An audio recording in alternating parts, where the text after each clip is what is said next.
بات ہے کہ انسان جو ہے اللہ اس کے رسول کا مطیع فرما بردار ہو، پھر اللہ تعالیٰ اس کے ویژن کو بڑا کر دیتے ہیں، اس میں حکمت بڑھ دیتے ہیں، اس کے اندر شعور آ جاتا ہے، اس کو اللہ تعالیٰ غیب سے اشارے دے دیتے ہیں، اس کو فیصلہ کرنے کی قوت دے دیتے ہیں، جس کی وجہ سے ان کا فیصلہ ٹھیک ہو جاتا ہے۔ اسی طرح فرماتے ہیں اللہ تعالیٰ ان کنتم مومنین، اگر تم مومن ہو۔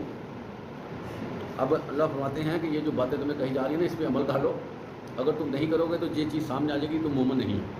کون کون سی چیزیں فرمائی گئی ہیں؟ اللہ سے ڈرنا، آپس میں اصلاح کرنا، صلح کرنا، اللہ اس کے رسول کی اطاعت کرنا۔ تو یہ ساری چیزیں جو بندہ کرے گا نا وہ مومن ہوگا۔ جو یہ چار چیزوں سے نکلنے کی کوشش کرے گا وہ مومن کی صفت سے بھی نکل سکتا ہے۔ اس لیے یہ چار چیزیں فرما دی گئی ہیں، اور ہمیں بھی اس کے بارے میں ہم وقت غور کرنا چاہیے کہ ہم ان چار چیزوں میں سے کتنی چھوڑے ہوئے ہیں، کتنی اپنائے ہوئے ہیں، یا ساری چھوڑی ہوئی ہیں یا ساری اپنائی ہوئی ہیں، یہ ساری چیزیں دیکھنی ہیں۔ تو اللہ اس کے رسول کا جب حکم آ جائے تو پھر ہمیں ہائی الرٹ ہونا چاہیے۔ اللہ تعالیٰ ہمیں اپنی ذات کا فرما بردار بنائیں، اور آپ صلی اللہ علیہ وسلم کی بھی ہم اطاعت فرما برداری کریں، اور اللہ تعالیٰ ہمیں مومنوں میں شمار کر لے، مومنوں میں داخل کر لے، اور ہمیں دنیا میں بھی کامیابی عطا فرمائے، اور آخرت میں بھی ہمیں جنت الفردوس میں جگہ عطا فرمائے۔ وآخر دعوانا الحمدللہ رب العالمین۔